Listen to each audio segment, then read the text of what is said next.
ডিম চিতল পিঠার নাম শুনেছেন কখনো? আমরা যশোরের দিকের মানুষ কখনো ডিম চিতল পিঠা খাইনি বা নামও শুনিনি।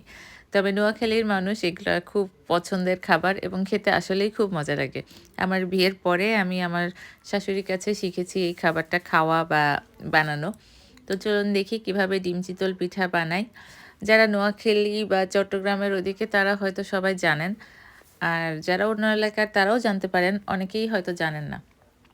তো ডিম চিতল কিন্তু খুব ক্রিস্পি টাইপের একটা রুটির মতো খেতে ভীষণ মজা লাগে মাংসের ঝোল টোল দিয়ে বা ভর্তা টর্তা দিয়ে। তো ডিম চিতল বানানোর জন্য প্রথমে আমাকে চালের গুঁড়া নিয়ে নিতে হবে।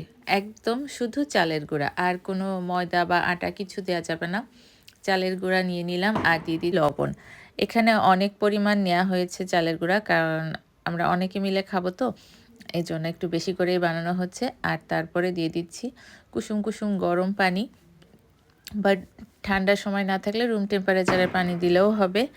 এই পানি অল্প অল্প করে মিশাতে হবে, একবারে ধূপ করে ঢেলে দিলে হবে না। আর গুঁড়াগুলাকে খুব ভালো করে হাতেই মাখাতে হবে।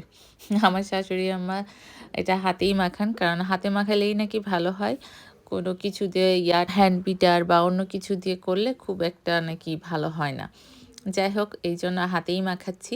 খুব ভালো মতো মাখতে হবে হাত দিয়ে, এই যে অল্প অল্প পানি দিয়ে, যাতে সবগুলা গুঁড়ি একদম সুন্দর মতো মোথা হয়ে যায়। পানি কিন্তু আরও লাগবে। আমরা যে চিতই পিঠা খাই না, চিতই পিঠাটার গোলাটা যেরকম হয় তার থেকে আরেকটু পাতলা গোলা হবে। আর এখানে ব্যবহার করতে হবে ডিম, এই জন্য এটার নাম ডিম চিতই। তো ডিম চিতল খাইতে কিন্তু খুবই মজা, আপনারা চেষ্টা করবেন। আমি তো অনেকগুলা বানাচ্ছি, এজন্য একটু বেশি সময় লাগতেছে, কিন্তু অল্প বানাইলে এত সময় লাগে না। আর বাসায় কম মানুষ থাকলে বা ধরেন ২-৩ জনের জন্য বানাবেন, তখন একটা ডিম দিয়ে অল্প চালের গুঁড়া দিয়ে খুব সহজেই বানিয়ে ফেলতে পারেন একটা ডিম দিয়ে। যেহেতু আমরা অনেকেই খাবো, এই জন্য একটু বেশি করে বানানো হচ্ছে। বাস দেখেন, খুব ভালো করে মথে নিচ্ছি। আরও পানি দিয়েছি, একটু একটু করে পানি দিয়ে এভাবে মেখে দিতে হবে। এই মোথাটা যত ভালো হবে, ডিম চিতলটা তত বেশি ক্রিস্পি হবে। আর এটা ক্রিস্পি হয়, খেতে খুবই মজা লাগে। এটাতে কিন্তু পেঁয়াজ কাঁচামরিচ এগুলো দিতে হয় না, কারণ এটা ওই জিনিস না। এটা আলাদা ডিম চিতই। তো এই তো দেখেন, মাখাতে মাখাতে এই অবস্থা হয়েছে। এখন এটা খুব ভালো মতো যখন মোথা হয়ে যাবে, তখন এর মধ্যে দিয়ে দিব ডিম। যেহেতু অনেকগুলা চালের গুঁড়ার ডো করেছি, এখানে ডিম দিয়ে দিচ্ছি ৩টা। তো অল্প করলে অল্প দিলেই হবে। ৩টা ডিম দিয়ে এখন ডিমটাকে এই গোলাটার সাথে ভালো মতো মিশাতে হবে। এই কাজটাও হাত দিয়েই করতে হবে। হাত দিয়ে করলেই এই জিনিসটা খুব ভালো মতো হয়, এজন্যই হাত দিয়ে করা। আপনারা হয়তো ভাবতেছেন কি খালি মাখায়েই যাচ্ছে মাখায়েই যাচ্ছে। আসলে এটা মাখানোর ভিতরেই সব কিছু, আর খুব বেশি কসরত নাই। এই মাখানোটা হইলেই হবে, খুব বেশি কিছু লাগেও না। এই দেখেন, শুধু ডিম, লবণ আর চালের গুঁড়া, আর কিছুই না। আর পানি দিয়ে মিশায় মিশায় মাখানো। মাখানোটা যত ভালো হবে ক্রিস্পি হবে।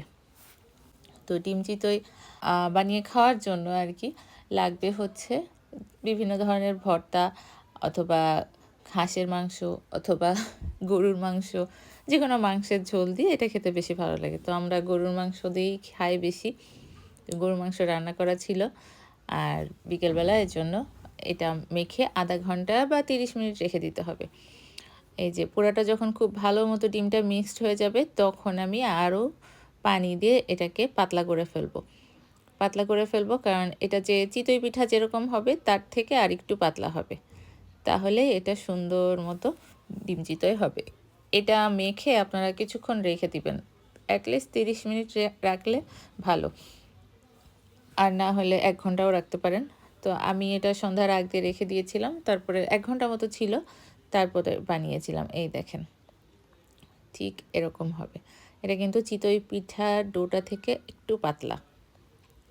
এই যে আপনাদের সুবিধার্থে আমি যেভাবে দেখিয়ে দিলাম। এবার এটাকে আমি রেস্টে রেখে দিব।